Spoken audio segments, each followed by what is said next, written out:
All right. Hello and happy Friday. Welcome to Success Principles, everybody. Nice to see you. Oh, I lost a video on a couple people. Maybe waiting for a few audio to join, connect.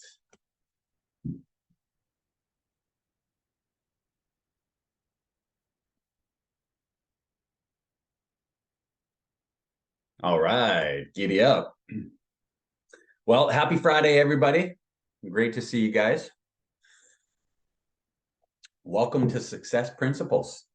Good stuff. So last week we left off, we were talking about the importance of having a pleasing personality. And I mean, like I said last week, it makes sense when you think about it. I mean, who wants to work with or be around or do business with the people who have a shitty attitude? You know, not me, probably not you, you know? So the challenge is that most people think that their attitude is pretty good, you know? And to be honest with you, the truth is that most people's attitude could probably be a little bit better. Could always be a little better, couldn't it? I think so. And here's the thing. I saw in the group chat the other day a perfect example of what I was talking about. And I always say that my mental and my emotional state is like priority number one.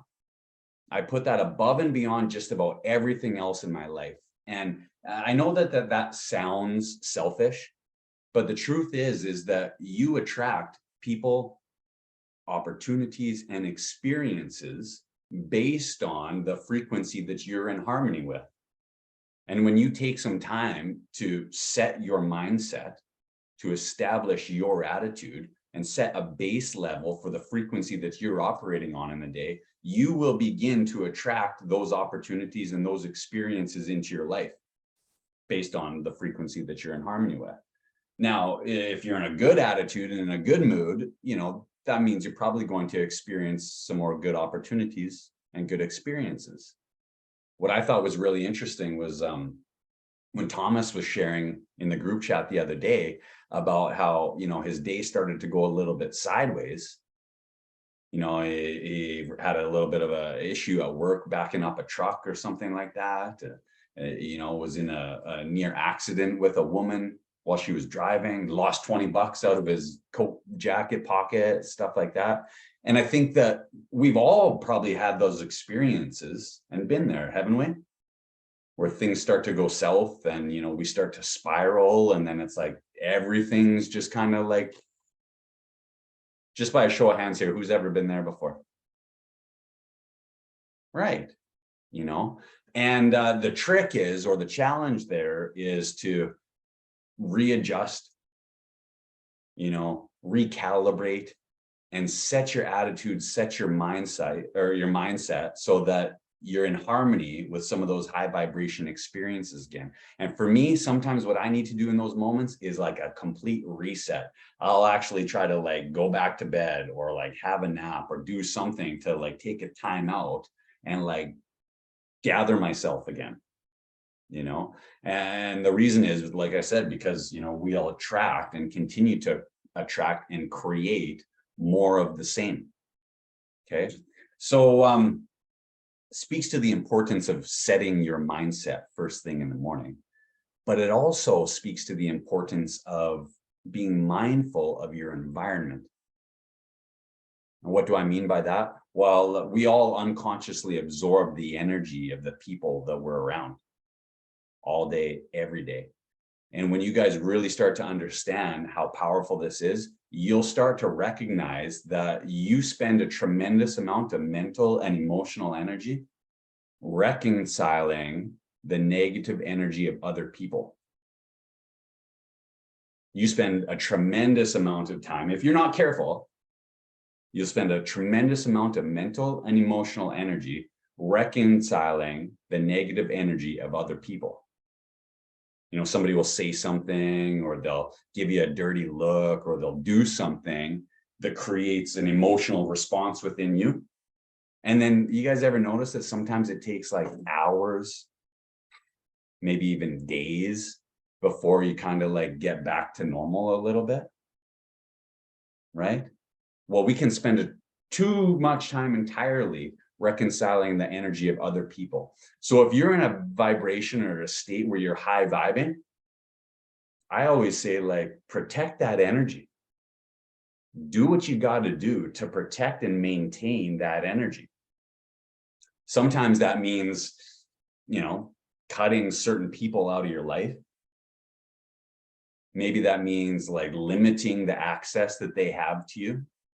There are some people that we get along great over text message, but anytime I'm, face to face with these people, I usually end up feeling like shit. So I prefer to maintain that relationship over text message. Sometimes it involves, kind of setting respectful but strong boundaries. Friends, family, coworkers, doesn't matter.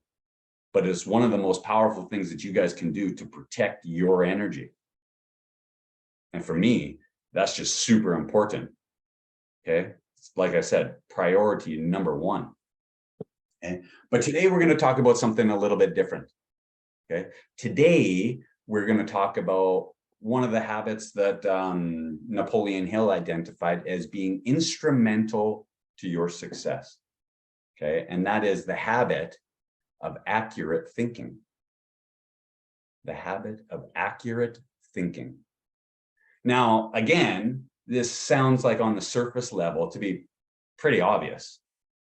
And you can see why if somebody was in the habit of stinking thinking or in the habit of, inaccurate thought, that they probably wouldn't be very successful, right? But I'll tell you, we're going to take a deeper look at that today. And we're going to talk about what is accurate thinking, why it's important, and how we can do it. Now, one of the favorite quotes that I've heard recently that I continue to roll around in my mind and I've shared with a few people is by a man named George Bernard Shaw. And George Bernard Shaw, he said that most people don't think. He said, really, only about 2% of people actually think. 3% of people think they think, and 95% of people would rather die than think. And the more I understand people, the more I would tend to agree with George Bernard Shaw. Okay. He went on to say, he said that I have made a reputation for myself simply by thinking once or twice per week. Once or twice a week. That's it? Really? Interesting. Interesting.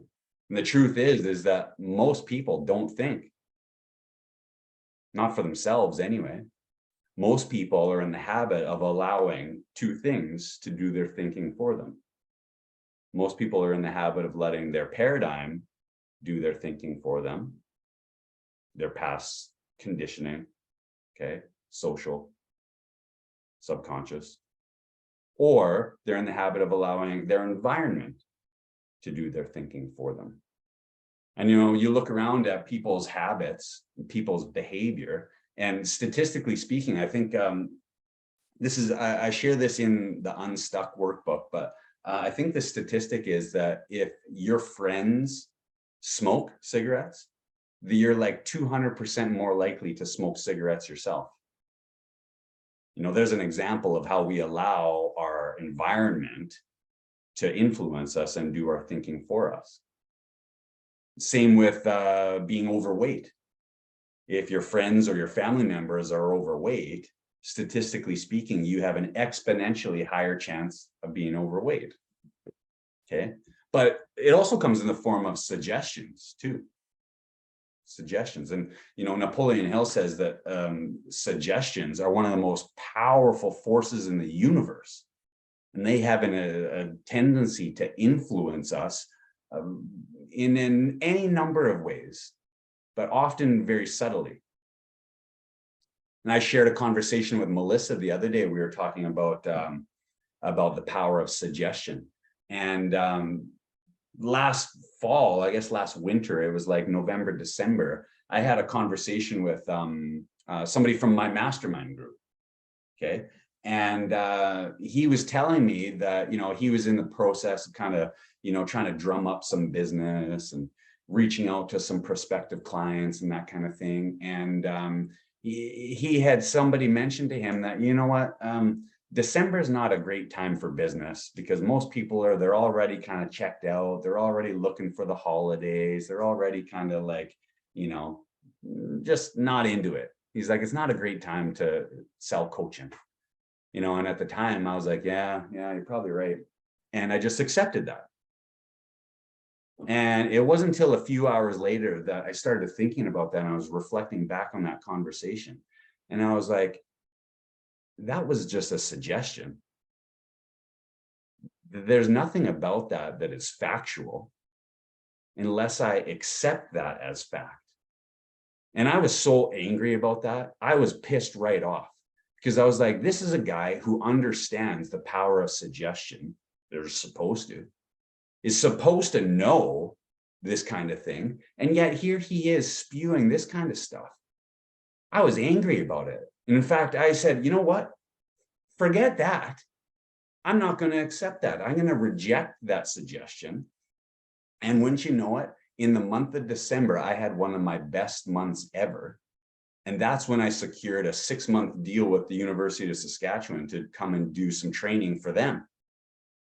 And the reason I share this is because we have the conscious ability to accept or reject ideas if we're careful and if we're thinking about it. But there's the operative word there, thinking. And most people, whether you choose to believe this or not, are not in the habit of thinking for themselves. Most people allow their paradigm to do their thinking for them, or they allow their environment to do their thinking for them. Now, to be honest with you, somebody said something to me a couple of weeks ago that I had to think about it for a little bit. They said, yeah, you know what? The biggest part of your job is that you just give us an opportunity to kind of press pause and ask ourselves questions. And I was like, yeah, you know what? There's some truth to that for sure. But I think that that's a big part of my job. I'd like to think that I do a little bit more than that, but that's just me. But that's true, is that a big part of my job is kind of giving you guys an opportunity to think for yourself. And I do that by asking questions, right? You're even just to start, what do you want? And that's one of those questions that I'm always amazed at how many people struggle to answer that. But what do you want? What do you think is stopping you from doing that?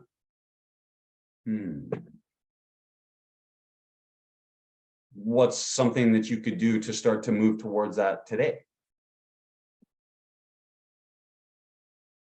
Well, yeah, I know you don't know, but if you did know, what's one thing that you could do to start to move towards that today?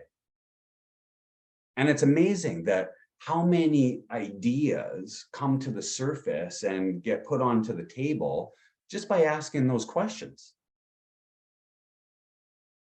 That's an opportunity to think. Okay. And in fact, I remember I was hoping that Melissa would be here because I was going to ask her about this, but I remember our very first conversation asking her some of those same questions. And she was like, just the fact that you're asking these questions and we're having this type of conversation tells me that, I think we're on the right track. And it's true. And here's the thing, that the challenge is that otherwise what happens is we just get caught in this, what Napoleon Hill calls the hypnotic rhythm of just going through our habits, our daily routine, and the normal process of our day, our week, and our month, and our year, and sometimes our whole life, without ever really truly stopping to ask ourselves questions or to think independently, to think critically. Okay. And what happens is, I'm going to see if I can draw this up real quick here.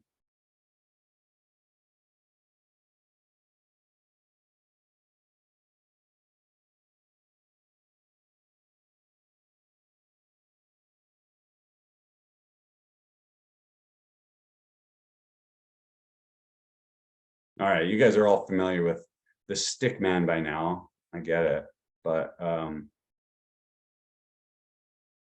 thought I'm getting pretty good at this too.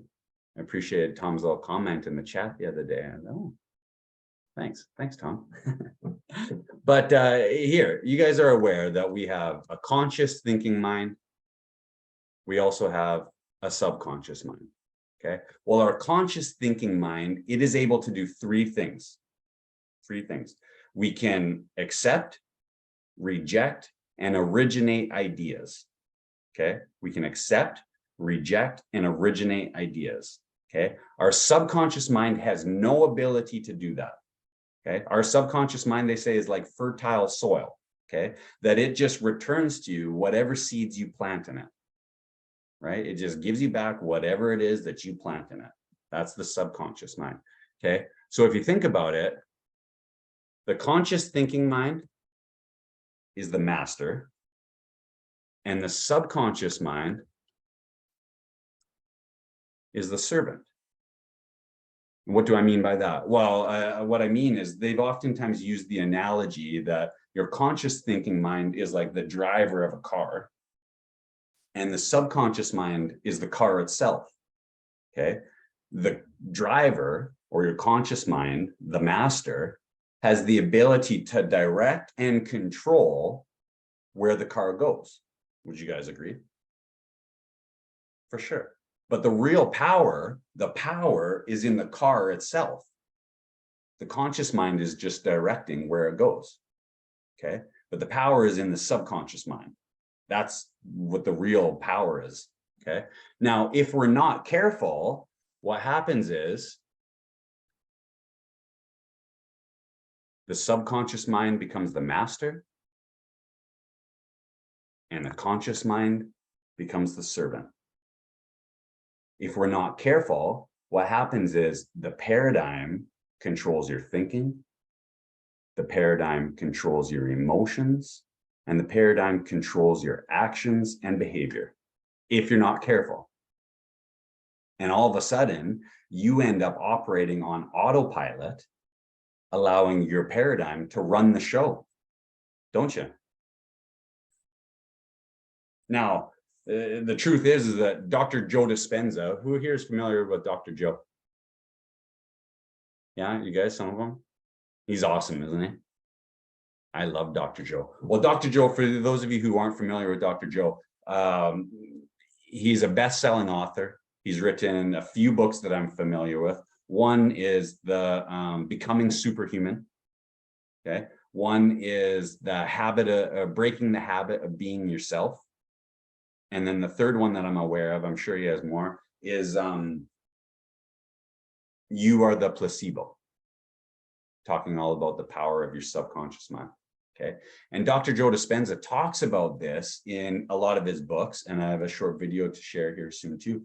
But what he talks about is that we become so accustomed to thinking certain thoughts and feeling certain behaviors that what we do is those end up starting to wire and fire by themselves.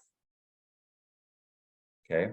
That our paradigm controls our thinking, our paradigm controls our emotions, and our paradigm controls our behaviors, our actions and behaviors. Okay. And now we all think in patterns. Okay. We all think in patterns. Statistically speaking, we have about 60 to 70,000 thoughts per day, but 90% of them are the same thoughts you've had yesterday and the day before that, and the day before that, and the day before that. We have patterns of thought, patterns of feeling, and patterns of behavior, and we just continue to recycle those same patterns over and over and over again. And what happens is that it becomes to a point where we've installed the neurological hardware, okay, where our brain is a little bit like, and the function of the mind is a little bit like water running downhill, where it creates a groove as the water runs down the hill, creates a groove, and the more water that runs down that hill, the deeper that groove gets and the wider it becomes, and the easier it is for that water to run down that hill. Well, our brains operate exactly the same way. Okay. And over time, what happens is it starts to fire itself based on habit. Okay. So I'm going to show you a little short video here and have Dr. Joe explain this too. Can you guys see this okay? So far? Okay. There's a certain physiology that takes place between the brain and the body. So this etherical thing called thought is running around in the brain, fires a set of circuits. The circuits then release chemicals, and the chemicals travel to the body as messengers to signal the body for us to feel exactly the way we were thinking. So if you were thinking unhappy thoughts or negative thoughts, in a matter of seconds, you would begin to feel unhappy or negative. So now the body then gets the signal from the brain, and we begin to have mind and body working together.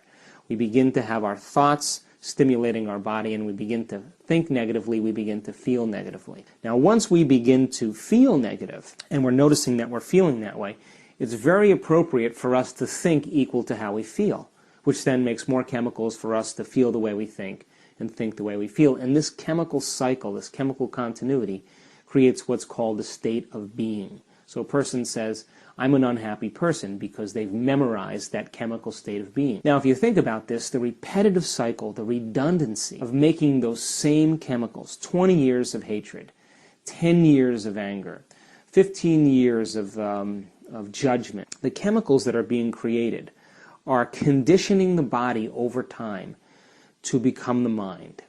So think about this. When the body becomes the mind, we're in a habit. A habit is when the body is the mind. So the person has fired the same thoughts which made the same chemicals of, say, suffering or insecurity. They think insecure thoughts or they think a suffering thought. It then signals the body for them to begin to feel insecure or to suffer. Once they begin to say suffer, then they begin to think equal to how they're feeling. They begin to think thoughts of self-pity. They begin to complain. They begin to blame. They begin to make excuses, which then makes them feel more suffering, which then allows them to continue this cycle. And when we begin to think and feel and think and feel over and over again, feelings become the means of thinking. And when we can't think greater than how we feel, we'll never change. To change, actually, is to think greater than how we feel. Here's an example. So you say, well, how does the body become the mind? Well, if you're feeling in the state of mind called suffering, and you've mastered that feeling, the body knows better than the brain. And when we can repeat something that amount of times, we file it into a different memory system in which the body literally knows better than the brain. You know, if you think about it, when you can't remember a phone number in your mind, but you pick up the receiver on your phone and your hands is able to dial the number. I mean, how is that possible? It means that you've practiced that so many times that the body knows better than the brain. So most emotional reactions, most states of mind, most skills and most habits, most conditionings take place where the body knows better than the brain. So the person then who has suffered for, say, 20 years, they say, I want to consciously declare that I want to be happy. But because the body has been conditioned for 20 years to be unhappy or to suffer, the mind and the body are not working together. So the body is the servant to the master. The brain and the mind is the master. If we condition the body to know better than the brain, the servant literally becomes the master, and then the master goes to sleep. So now when we say we want to consciously, willfully declare happiness, the body, which has been conditioned to be unhappy, mind and body are working in opposition. So if the body knows the state of mind of unhappiness better than the conscious brain knows happiness, because it hasn't really had the experience, then the body just takes one stray thought or one stimuli from the environment and the next stimulus from the environment. And the next thing you know, the person begins to act in repeatable ways. So to change then is to lift the mind out of the body and to put it back in the brain.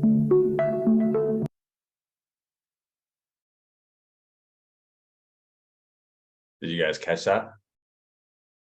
It was a lot, wasn't it?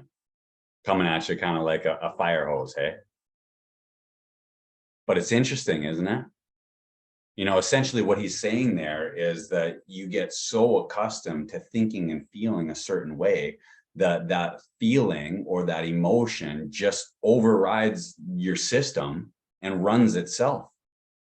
Where the little diagram that I showed you, where your feeling mind, your subconscious mind, becomes the master and your conscious thinking mind becomes the servant, where the body knows better than the brain. Now, how does this apply to our life? Well, oftentimes in my personal life, okay, I can attest to the fact that I feel stress simply because I'm in the habit of feeling stress. I worry simply because I'm in the habit of worrying. I even feel frustrated simply because I'm in the habit of feeling frustrated. And then what happens is you have this reaction or this emotion, and then now it's up to your conscious thinking mind to justify or rationalize why I'm feeling that way. And so I look to my environment and I say, well, I'm frustrated because, well, the kids are making too much noise. That's it. That's got to be it. And the truth is, what I do is I use my kids sometimes. I'm not proud to say this, but I think if I'm being honest with you, this is truthful. I use my kids sometimes to justify why I'm feeling a certain way. I do this with work too. When I'm feeling rushed, I feel rushed because I'm in the habit of rushing. And then I look for things in my external environment to justify feeling a certain way. The truth is, it's probably a habit. Stress is a habit. Worry is a habit. Rushing is a habit. Frustration is a habit. Fear is a habit. Sometimes the body knows better than the brain. What did you say there? The brain, the master, just goes to sleep. And I can tell you, and maybe you guys can relate to this, there are certain things that my body certainly knows how to do better than my brain does. Skylar, you're a fisherman, aren't you? Sure am, yeah. Yeah. If I forced you to, if I asked you to, would you be able to tell me how you tie the knots on the lures to hold on the leader on your line, or would it just be easier for you to just do it?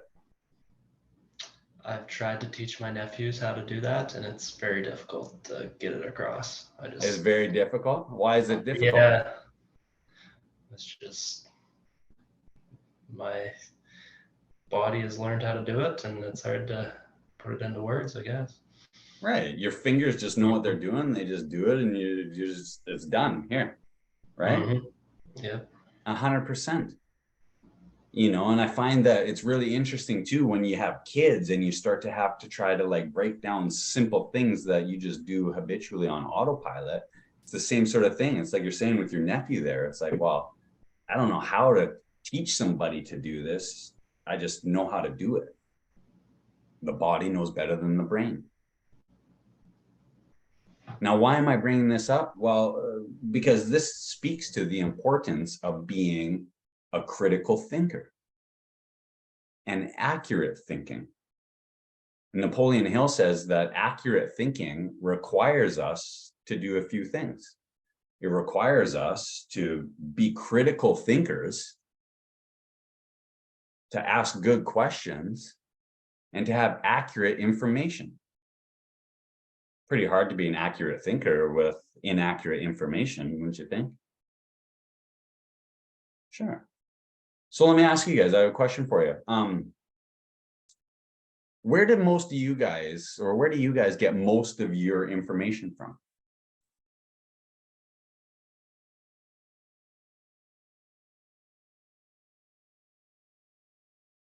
Your environment.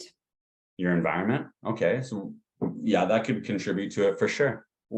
Anything specific in your environment? Where do you go to get knowledge or information? The internet. The internet. Right. And anything specific on the internet? No, just whatever I'm looking for, I guess. I don't know.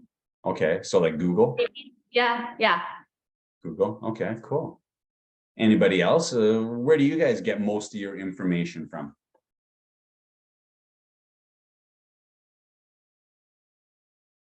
Skylar, how about you? Where do you get most of your information from?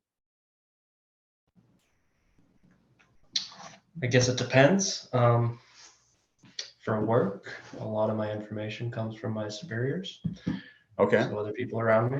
Yeah. okay, cool. So some of the people around you and the people that you look up to. Yep. Okay, cool. YouTube is awesome too for a lot of things. Yeah, YouTube can be pretty good. Hey, good resource. Yeah. Jamie, how about you? Where do you go to for most of your information? Where do you get knowledge from?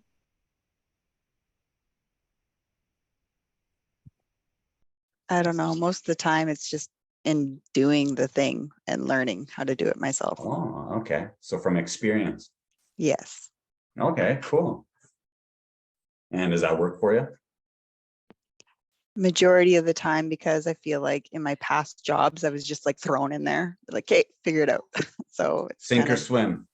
yeah, I'm kind of called the jack of all trades. Okay, cool. So you got that, if anybody can do it, I can do it, Gene? Oh God, yeah. I love it. Right on. My wife Anna has that same gene. Her motto is, well, it can't be that hard. If anybody can do it, I can do it. We'll figure it out. I wasn't born with that gene. That's a gene that I've tried to adopt, something that I've had to train myself. Didn't come easily for me though, but good for you. Well, the truth is that a lot of times people go to different sources for knowledge, for information. Sometimes it's the news, depending on who you are and who you ask. Sometimes it's the internet, things like Google, or, more commonly, it's things like social media. Facebook, Instagram, Reels, TikTok, right? And sometimes those can be educational, for sure. Sometimes people go to friends and family and things of that nature too. Books, YouTube, right? But the news is really interesting. Like the news, I don't know if you guys, does anybody here watch the news? No? Skylar does, and maybe a little bit sometime. The news is really interesting because the news, it used to do is what it would do is it would report the facts, and it was up for you to decide what to think, right? Now, the news, it seems, it tells you what to think, and you have to decide what's fact. I don't know when that happened, but that seems to be the case. And oftentimes now, my perception, and here, you guys can take this, accept this idea or reject this idea, but my perception is that the news is less news and it's more like entertainment. It's all about selling shock value, trying to hook you with big dramatic headlines and things like that. Or two, it's partly like propaganda,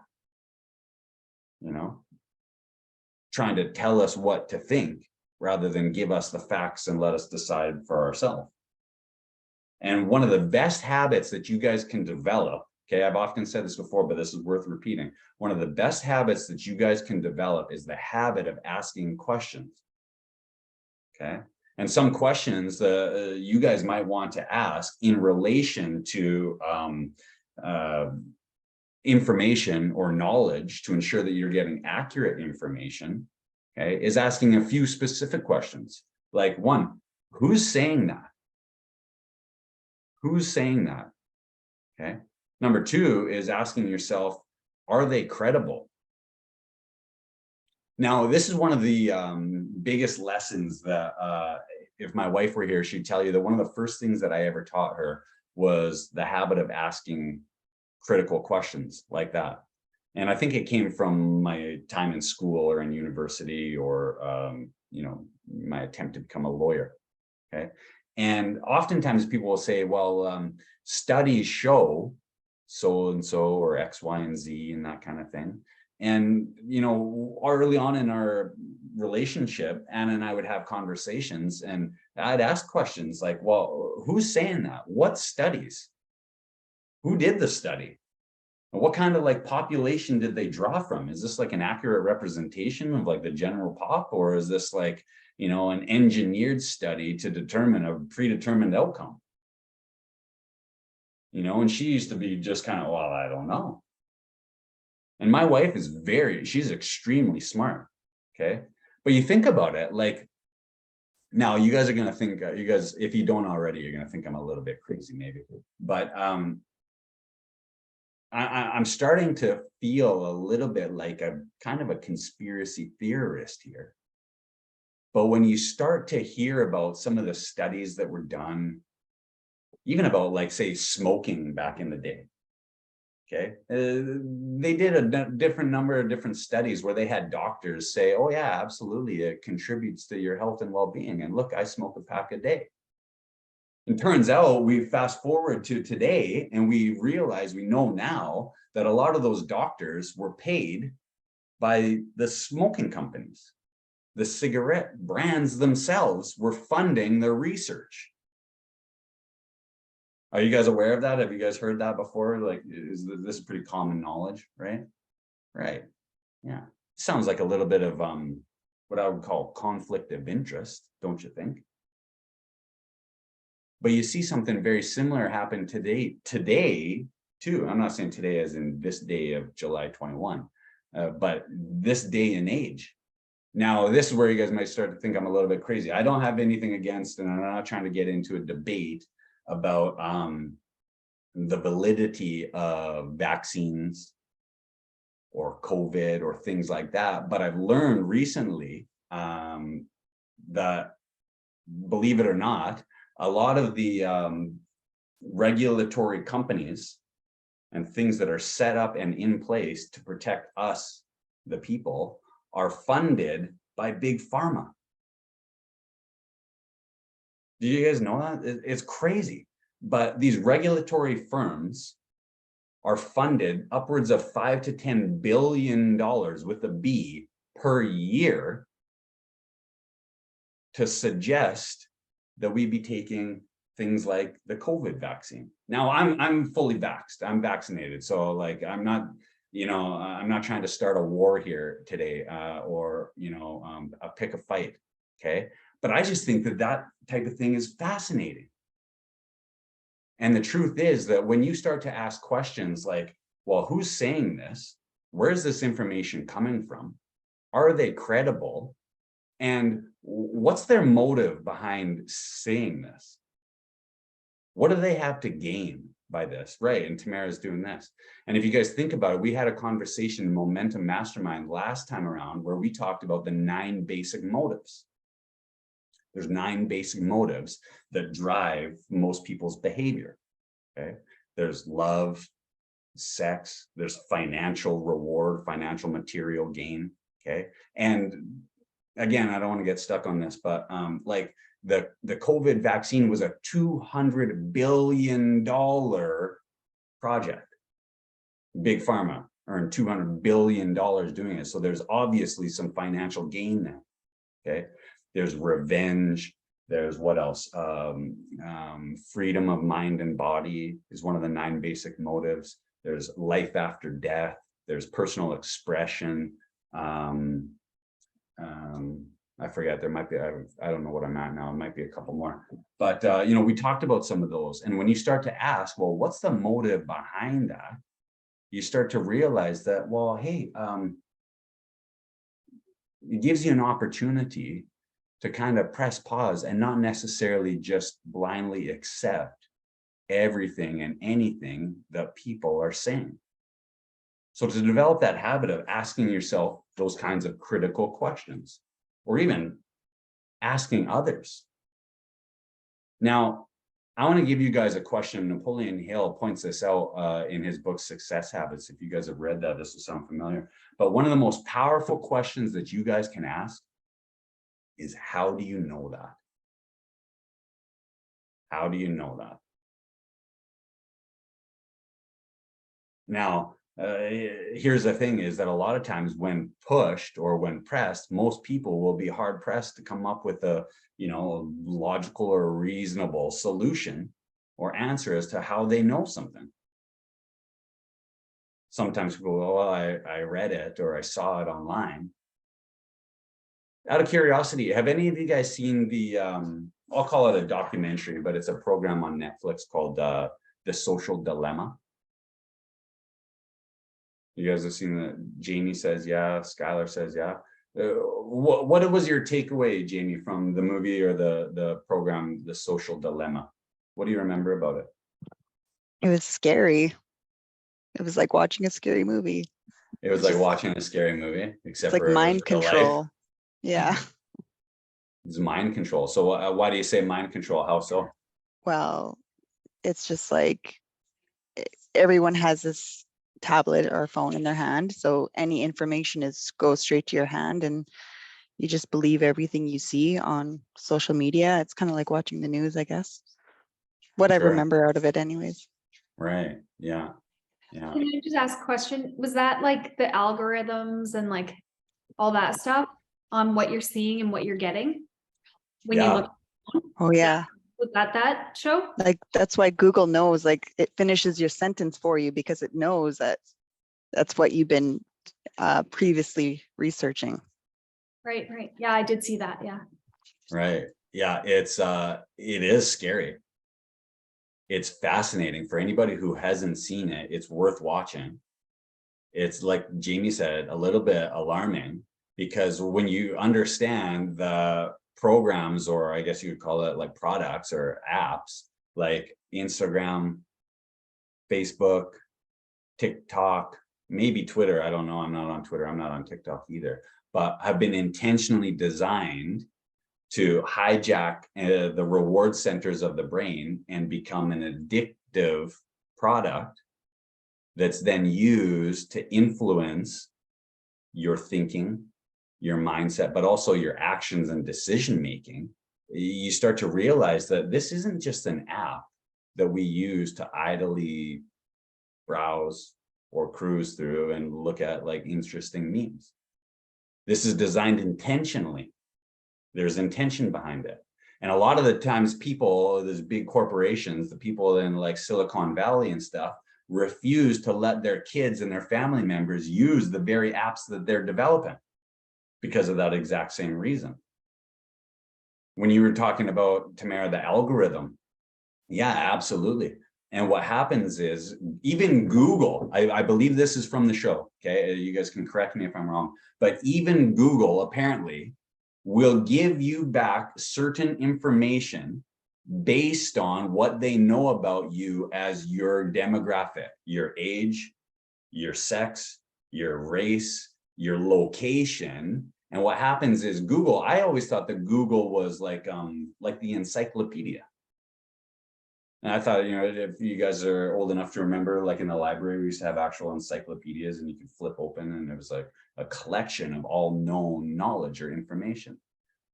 Well, it turns out that Google's not as simple and straightforward as that. Google will actually provide information based on what it already knows about you and what's probable about you. And what it does is it creates what's called confirmation bias. Confirmation bias is where you look and see things that confirm the beliefs that you already hold.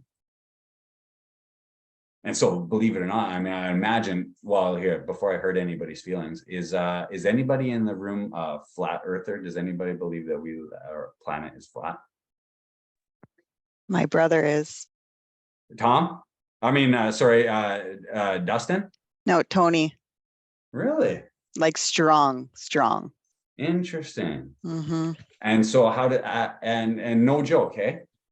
No joke. Really? Interesting. So how does he come to that conclusion? He's on these weird group chats on Telegram of like awakening things and Okay. like gets real information about, I guess, real things to him. I don't know. It's crazy. But like same with Google, if we were to type anything in Google of flat earth, the information that we believe in will pop up. But if he were to Right. Google flat earth, things that he wants to see will pop up. Right. Yeah. It's kind of mind bending, isn't it? It's really like whatever you want to find, whatever you're looking for, you will find. 100%. You know, and here's the thing is that we know that that's true when it comes to our mindset. We know that that's true, that our thoughts create our reality based on the fact that we all have what's called a reticular activating system. That's the RAS, whatever you look for is what you're going to find out in your environment. And if you start thinking blue car, blue car, blue car, well, it's more likely that you're going to see a blue car. But the truth is that the algorithms that are set up on things like Google, Instagram, TikTok, Facebook, maybe even YouTube, Skylar, are probably going to be feeding you more of what you think, more of what you feel, more of what you know or think you know. I imagine probably Netflix is the same. Netflix is always giving me recommendations on what I should watch next. Interesting, isn't it? So, I mean, just to be able to even like pause and ask those questions. There's another example that it's like, well, hey, do we really think? This goes back to our conversation about decision making. Are you making your decisions, or is your paradigm making your decisions? Well, you make the decisions that are in harmony with your paradigm.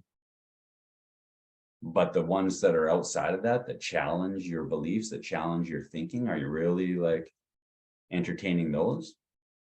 Or are you just accepting opinion as fact?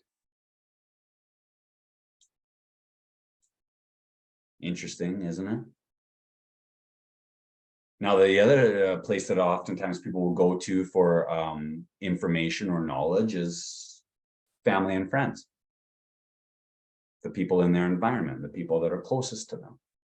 Wallace D. Wattles and Bob Proctor talk about how that's one of the biggest reasons why most people are broke, is because they ask their family and friends for advice and their opinions about what to do in life or with money specifically, when really they have no idea themselves either. Now, Napoleon Hill talks about this in Success Habits, and he says that opinions usually are without value because they are typically based on bias, prejudice, intolerance, guesswork, and hearsay. The truth is that everybody's got an opinion, don't they? You ever notice that? They're a little bit like belly buttons. Everybody's got one. How good are they? I don't know. What are they used for? I don't know. You know, it's funny, but the people who sometimes hold the strongest opinions are the people who know the least about the subject. I had an interesting conversation with my parents. My parents were staying with us last fall and wintertime, and their healthcare system. So they have very strongly held beliefs. They're retired now. But when all of that stuff was going on with Joe Rogan, you guys remember when Joe Rogan was in real hot water and he was taking a lot of heat for having some people who questioned the science behind the vaccine? Okay. Well, my parents at dinner time, they just were going off about it. They had this opinion about Joe Rogan and how terrible he is and how right-winged he is and all this, that, and the other thing. And I asked them, I said, well, like, how do you know that? Well, because look at all the guests that he has on his show. Now, personally, I really enjoy Joe Rogan. Does anybody else like Joe Rogan? Yeah, I really like it. I don't agree with everything that Joe Rogan says. You know, he's a proponent of the Second Amendment, which is the right to bear arms. And personally, I don't think that that's been a good decision for a lot of people in the States. But for the most part, I really enjoy his program.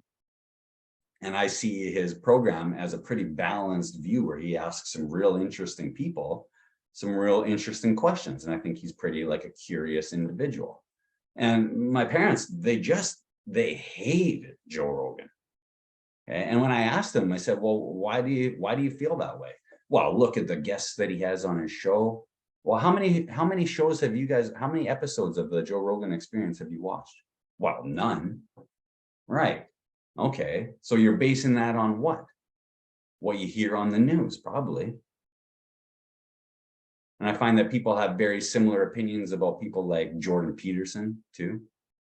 And again, oftentimes, and I don't know what your guys' opinion of Jordan Peterson is, you're entitled to your own opinion, but again, that's one of those people where it's like, I've listened to a lot of his stuff. I've read his book. I've went to see him speak publicly. Again, I probably don't agree with everything that he says, but I like a lot of what he says and would agree with a lot of it. Stand up tall, clean your room, treat people, kind of do your best. Who the fuck wants to argue with do your best and clean your room? Like, I don't know, people are people.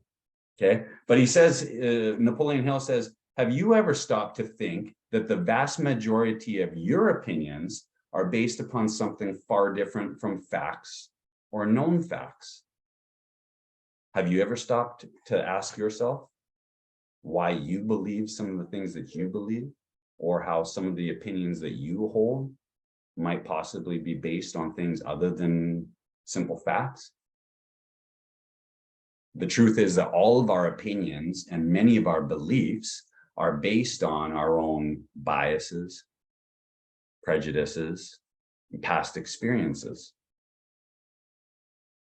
They're not always accurate. And I think that oftentimes they're incomplete at best. Now, the truth is that there's really only 4 specific ways to gain accurate information. 4 specific ways, okay? The first is through your intuition. Your intuition.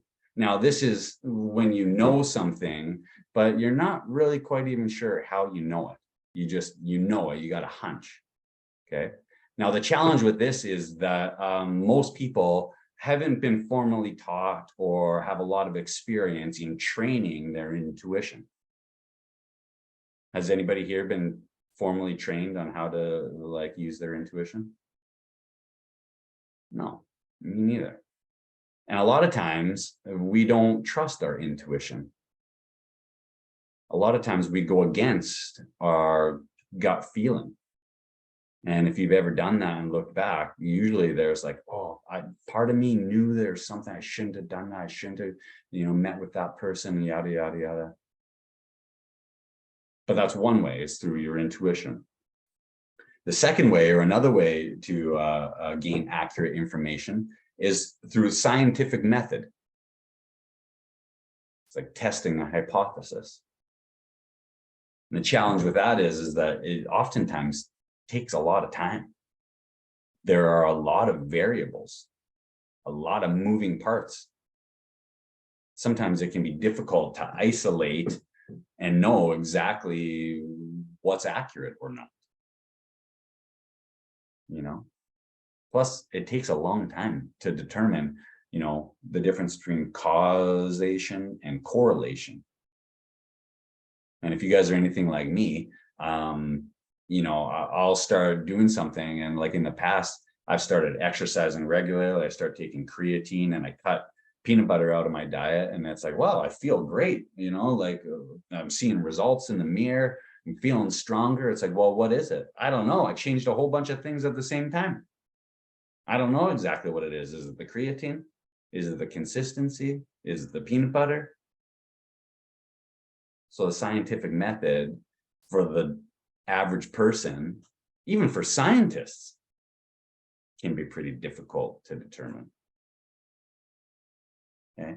The third way to gain accurate information or accurate knowledge is through experience. Like Jamie was saying, experience. And there's nothing wrong with experience, but the challenge with experience is that, again, it takes a long time. It takes a lot of trial and error, trying to figure things out on your own. You know what I mean? And to be honest with you, sometimes it can cost you a lot more than it's worth. You can end up taking quite a few bumps and bruises, can't you? For sure. One thing that I try to instill in the minds of my young boys right now is the fact that a smart person learns from their mistakes, but a wise person learns from the mistakes of others. A smart person learns from their mistakes, because we all know people who make mistakes and don't learn from them, don't we? Yeah, maybe even been guilty of that ourselves. But a wise person learns from the mistakes of others. And what I tell my kids all the time is that I've made enough mistakes in my lifetime that I'm hoping that if you guys listen to some of the things that I have to say, maybe you won't have to make all the mistakes yourself too. But part of me knows that kids don't have a tendency to listen to their parents much, so they're probably going to make just as many mistakes as me. And the fourth way to gain accurate information or knowledge is like what Skylar was saying, from authority or from experts. And one of the things that I've learned in the past is that it pays to know how to buy information. It pays to know how to buy knowledge. It pays to know how to buy knowledge. And I've often said before that success leaves clues. And if there's somebody that you know that's living the way that you want to be living, or doing the things that you want to be doing, if you can learn from them, if you can hire them, if you can pay them to impart some of their knowledge, some of their wisdom, some of their experience on you, and you can start reading what they're reading, start watching what they're watching, start listening to what they're listening to, and start taking similar actions, you're likely to get similar results. Books is another great way. YouTube videos is another great way. Podcasts is another great way. Authorities and experts on the subject. But again, that's one of those things that you want to ask yourself, how do you know that? Asking some of those questions like, who's saying that? Are they credible? And, what do they have to gain by saying that? But how do you know that? And like, I think honestly, to be honest with you, just getting into the habit of asking yourself those types of questions can be hugely empowering. Even asking me those questions. How do you know that, Matt? Where are you getting that from? Napoleon Hill experienced a lot of that, and he writes about it in his books too, where he says that, friends and family members were very critical of a lot of the things that he was writing. Like I said about opinions, friends and family members, they always have an opinion about something. And a lot of times his family disagreed with what he was suggesting or writing about. And he was like, look, guys, I've spent 20 plus years interviewing some of the world's most successful people. And you're going to question what I'm writing? But I think if anything, this highlights the importance of a couple of different things specifically. Okay. When it comes to, thanks, Tony. When it comes to accurate thinking, it requires you to do a few things. Okay. It requires you to, one, take conscious control of the functions of your mind. To not just accept anything and everything that's said as fact. To understand that a lot of times people are in the habit of making assumptions and sharing opinions that probably or aren't necessarily factual. Okay. I said too, the habit of asking yourself questions. Is this true? How do you know that? What else could this mean? Are some powerful questions. Okay. And lastly, like I said, I think asking for advice and suggestions is important. Okay. Certainly, like, look to some of the people in your life and your environment, and like Skylar was saying, some of the authorities in your life or your mentors and that sort of thing for advice and suggestions, but come to your own conclusions. Make your own decisions. Don't allow your thinking and your decision-making to be made by the people in your environment or by your paradigm. Now, this is a thing that not always easy to do, but gets better with practice and with repetition. But it starts with that awareness. And I think what George Bernard Shaw said was really accurate. The more that I speak with people and the more that I see the way that their minds operate, most people are not in the habit of thinking for themselves. Most people are in the habit of allowing their body to become the master, their environment to become a master, or their paradigm to become the master. So my advice to you is to take back conscious control of your thinking. How do you do that? Well, with an awareness and with repetition of thought, retraining the brain and retraining the mind by planting those seeds and asking those questions. Okay. Well, hey, y'all. Thanks for sitting through my little rant about Joe Rogan and the COVID vaccine. Like I said, not trying to start a fight here, but I just think that kind of thing is extremely interesting. So hope you guys have a great rest of your day. Happy Friday, and I'll speak with you guys soon. Take care, everybody.